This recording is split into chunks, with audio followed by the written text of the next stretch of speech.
Okay, Scorpio, so the first card that came up for you is the same as the Magician card. And this card talks about creating your own life, creating your own destiny.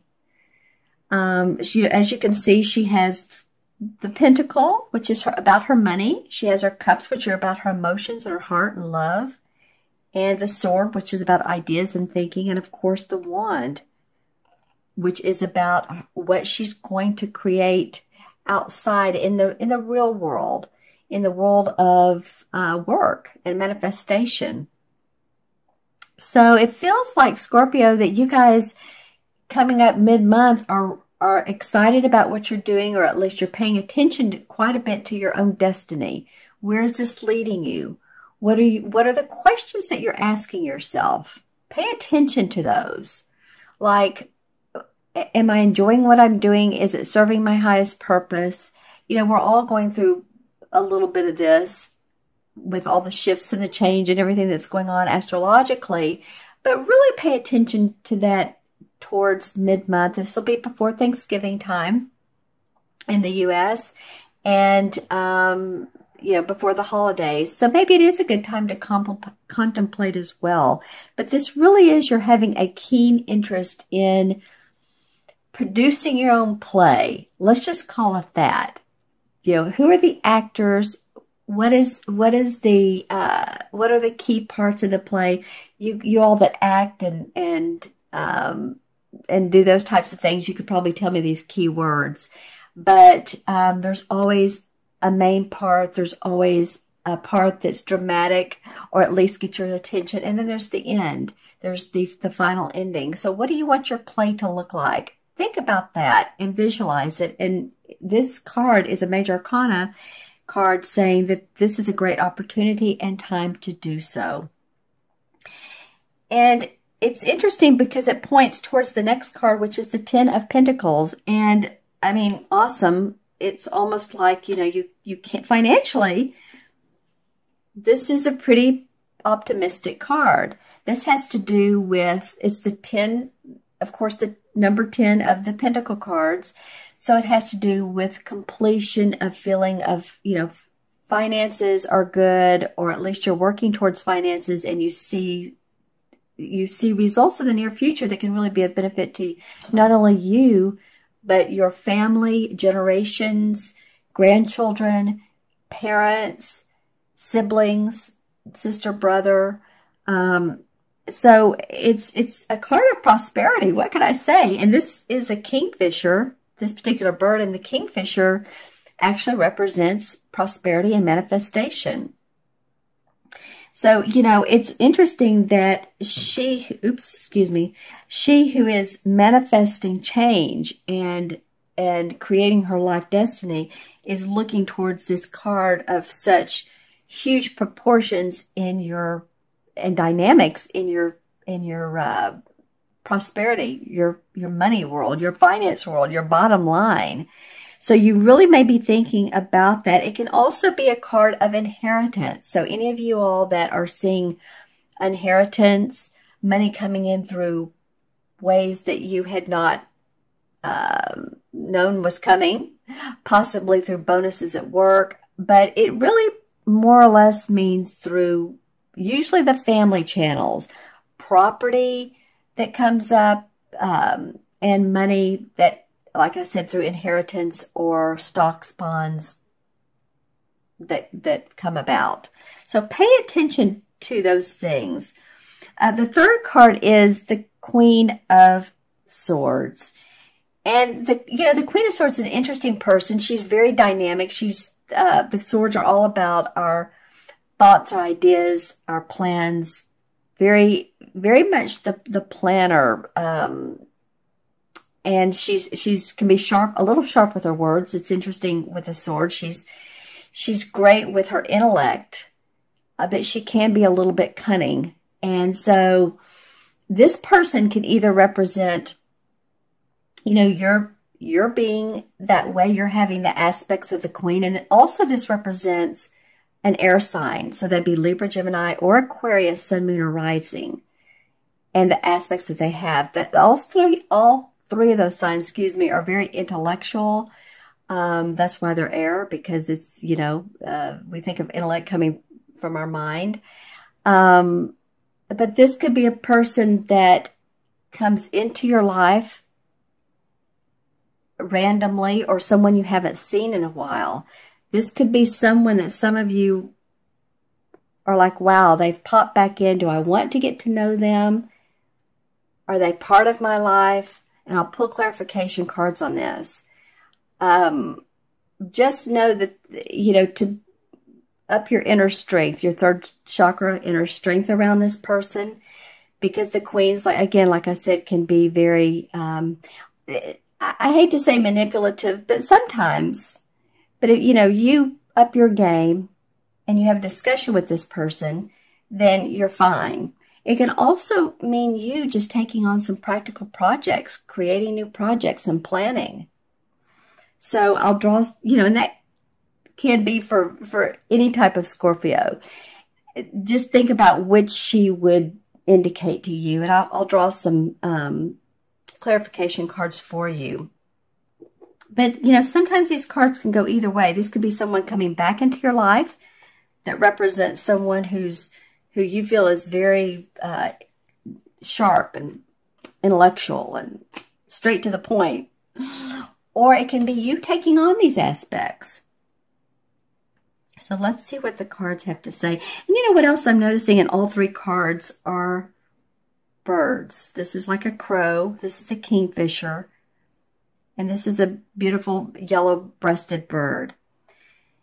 And so birds to me are like messengers. So also intuitively pay attention to messages you might get from being outside and noticing birds flying by. If it's not too late in the season, some people are noticing butterflies pretty late in the season. But birds, like I said, are messengers and can often be our past lovers that have passed on, or they can be family that have passed on, spirit guides, in other words. And actually, with these purple irises, that is a very intuitive color, purple is. So I'm feeling like with 1, 2, 3 birds, that each are very distinct. Pay attention to messages that you might get. And let's pull some cards and see what this might be. Huh, interesting. Well, the Nine of Swords, and you know, this came up from one of my readings. I believe it was for Pisces last readings I did in the beginning of November, came up under this card. And so this definitely meant, you know, she's been crying, she's been worrying. There's a problem with this Queen of Swords. This person's come back in and they're not meant for her or him, or if it's a woman or man. This can be a man or woman. So, you know, that can be. It came up under the Witch, which is the same as the Magician. So I feel like some of you have really worried over some of your structure, your finances, your home, your house. I was trying to say home and house at the same time. But you're ready to create new. Actually, this may have been not great for you, but at least beneficial in sometimes we just need to let go of limiting beliefs, limiting ideas, thoughts, release them, let them come out of us so that we can start anew. And that's what this Magician card is saying. So for the Ten of Pentacles, the one that wants to come out, well, there's some angelic blessings, temperance around this. Temperance card meaning balancing. You're doing the balancing act. As you can see, she's an angel, and then she's working with this cup. And this cup has a lot of emotions in it. So she's paying attention. In fact, there's a crown. If you look in this yellow cloud right here, there's a crown. So she's paying attention to her crown chakra and spiritual wisdom that she's gaining. And also through her emotions. So paying attention to what's coming in, like I said a minute ago, intuitively, and manifesting, combining that with the earthly planes, with what she can emotionally feel good about and produce. And I feel like this has to do with your money, your income, setting that firm foundation for yourself. And the Queen of Swords. Okay, well, the Page of Rods came up. The Page of Rods usually indicates a message coming in of work, of something. You hear about a new idea to further your work. Someone says something to you like, you could do this, and this could really, help you out. And that's what I was saying earlier about listen to other people. So interesting, the Page of Swords is almost shouting out to her. So it feels like possibly this Page of Swords, because this person is a talker. This is a fire sign, Leo, Sagittarius, or Aries. But the fire is,